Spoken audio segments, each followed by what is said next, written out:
दोस्तों, क्या आप जानते हैं कि रेसिंग कार्स के टायर्स फ्लैट क्यों होते हैं? या क्या आप 5 लाख रुपए किलो बिकने वाले आम का नाम जानते हैं? अच्छा, ये तो जानते होंगे कि सैकड़ों के झुंड में भारत पर अटैक करने वाली ये टिड्डियां कहां से आई थी। नहीं जानते तो आज इस वीडियो को आधा छोड़ के मत जाना, क्योंकि इसे देखने के बाद आपकी जुबान से एक ही वर्ड निकलेगा, फैक्टिफाइड। तो एक बार फिर बांध लीजिए अपनी अपनी कमर पेटियां। बिना किसी भी देरी के शुरू करते हैं आज का ये इनक्रेडिबल सफर। Factified, facts on your face. Fact number 1। दोस्तों, कोरोना महामारी के वक्त पश्चिमी और मध्य भारत के कई हिस्सों को टिड्डियों के आतंक से जूझना पड़ा। टिड्डियों के इस हमले को अंग्रेजी में लोकस्ट अटैक कहते हैं। लेकिन दोस्तों, क्या आप जानते हैं कि इनके ऐसे व्यवहार का एक्चुअल रीजन क्या है, या फिर ये कहां से आती हैं? अगर नहीं तो मैं एक्सप्लेन करता हूं।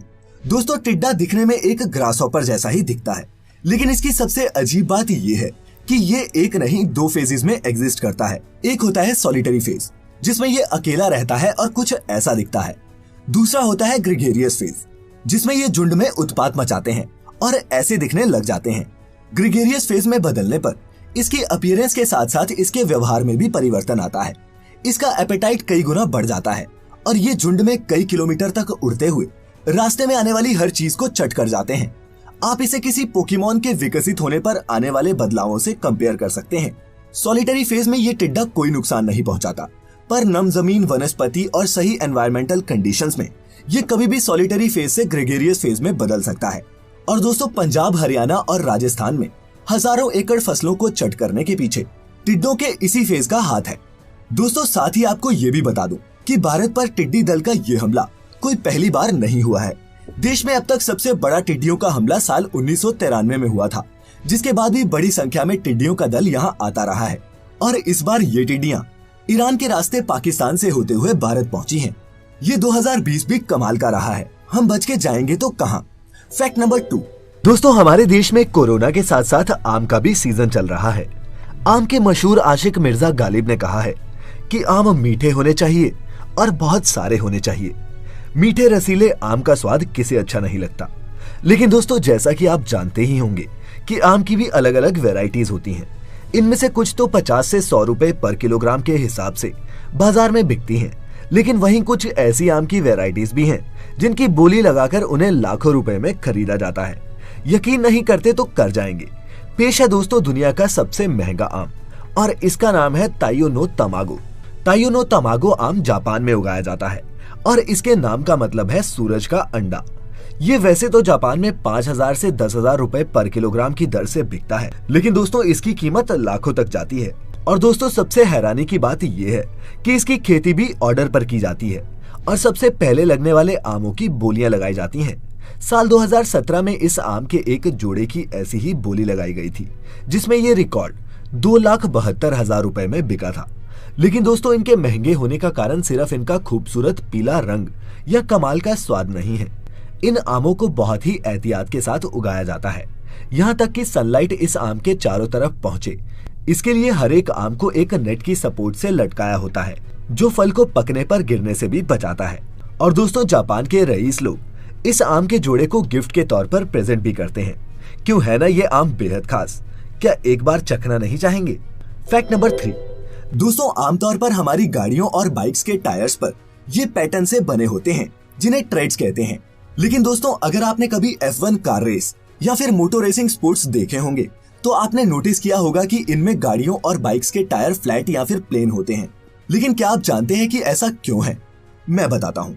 दोस्तों, आम गाड़ियों के टायर्स पर बने ये ट्रेड्स रोड पर पानी की सिचुएशन में एक्सेस पानी को अपने इन पैटर्न्स के जरिए हटा देते हैं और टायर का ग्राउंड कांटेक्ट बनाए रखने में मदद करते हैं।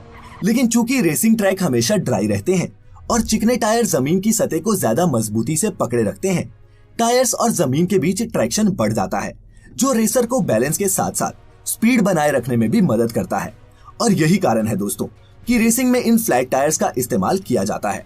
इसके अलावा बारिश या फिर गीली कंडीशंस के लिए ट्रैक्स पर दूसरे ट्रेड वाले टायर्स को भी बैकअप में रखा जाता है। तो था ना कुछ नया? अगर आप पहली बार फैक्टिफाइड हिंदी की कोई वीडियो देख रहे हैं तो हमारे चैनल को सब्सक्राइब किए बिना मत जाना। खैर, फैक्ट नंबर 4।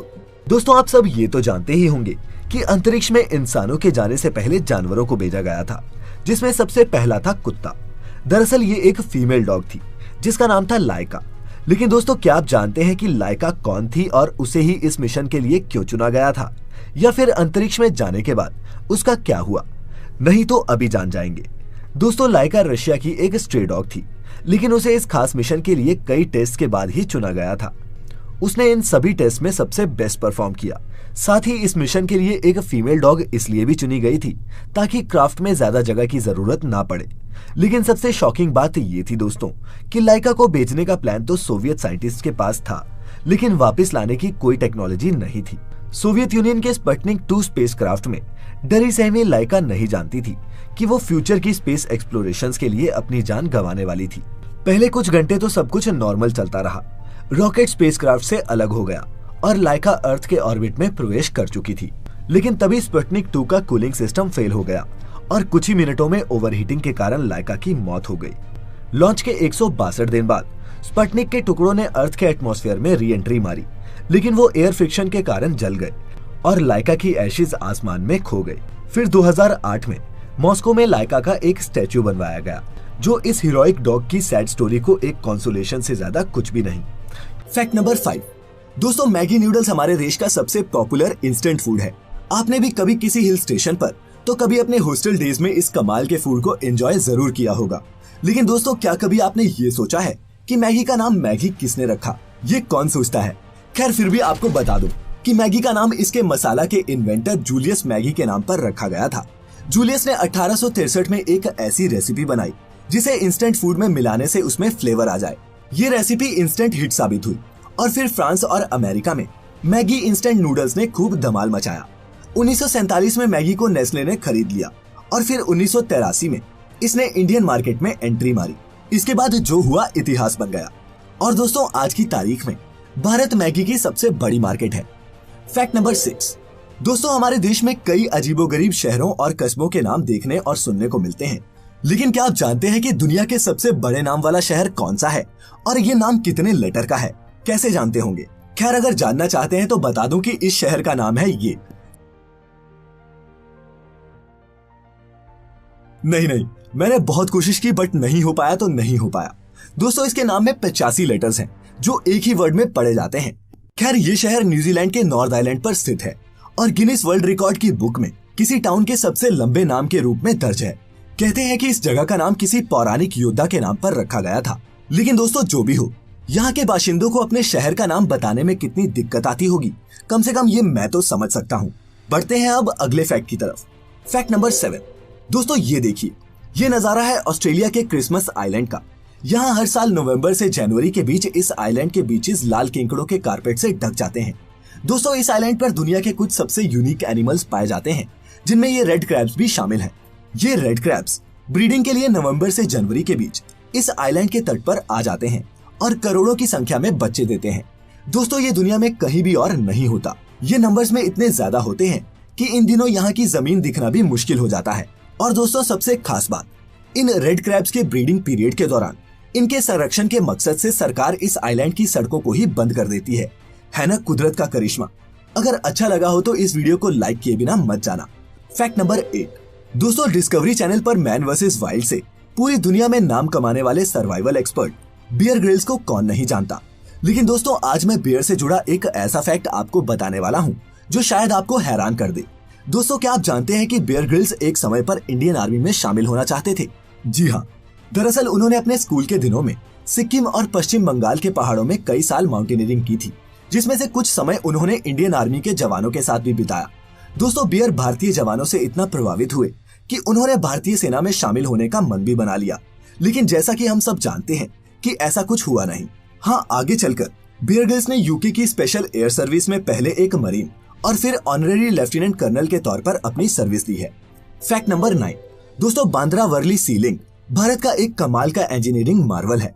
मुंबई में रहने वाले लोग इसके बनने से होने वाली सहूलियत से इनकार नहीं कर सकते।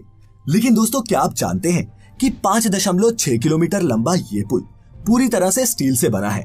और दोस्तों, हैरानी की बात तो ये है कि इसमें पृथ्वी की परिधि के बराबर स्टील का तार लगा हुआ है, जिसका वजन करीबन 50,000 हाथियों के बराबर होता है। दोस्तों, इंजीनियरिंग के इस चमत्कार को बनाने में करीब 16.5 अरब रुपए खर्च हुए थे और इसे बनाने में 6,000 मजदूरों ने योगदान दिया था। Fact number 10। दोस्तों बड़े बड़े तानाशाह, चाहे वो हिटलर हो चाहे सद्दाम, उनका अंत बेहद ही दुखद रहा है। आज इस फैक्ट में मैं आपको बताऊंगा इटली के मशहूर तानाशाह मसोलिनी के अंत की कहानी। करीब करीब 20 सालों तक इटली पर राज करने वाले मसोलिनी ने अपनी जनता पर कई जुल्म किए और हजारों लोगों की हत्या करवाई। लेकिन सेकेंड वर्ल्ड वॉर में मिली हार के बाद मसोलिनी को प्रधानमंत्री पद से इस्तीफा देना पड़ा। इसके बाद कानूनी कार्रवाई से बचने के लिए मसोलिनी अपनी मिस्ट्रेस और कुछ भरोसेमंद साथियों के साथ स्विस बॉर्डर से भागने की फिराक में था। लेकिन बेस बदले हुए मसोलिनी को एक नाके पर गार्ड्स ने पहचान लिया, जिसके बाद उसे पकड़ लिया गया और फिर हिटलर के सुसाइड करने से 2 दिन पहले मसोलिनी और उसकी मिस्ट्रेस को गोली मारकर मार दिया गया। इसके बाद इनके शवों को मिलान के पियाजा लोरेटो चौक पर फेंक दिया गया। यहाँ जनता ने इनके शवों को और शत विक्षत किया। दोस्तों बुरे कर्मों का बुरा नतीजा, ये शास्त्रों का कथन नहीं, देखी सुनी सच्चाई है। इसीलिए किसी के साथ कुछ गलत करने से पहले ये सोचे कि अगर ये कोई आपके साथ करता तो आपको कैसा लगता। इसी मैसेज के साथ खत्म करते हैं आज फैक्टिफाइड हिंदी पर ये सफर। मिलेंगे अब अगली वीडियो में, तब तक खुश रहें, सेहतमंद रहें और इस वीडियो को अंत तक देखने के लिए आप सभी का तहे दिल से बहुत बहुत शुक्रिया।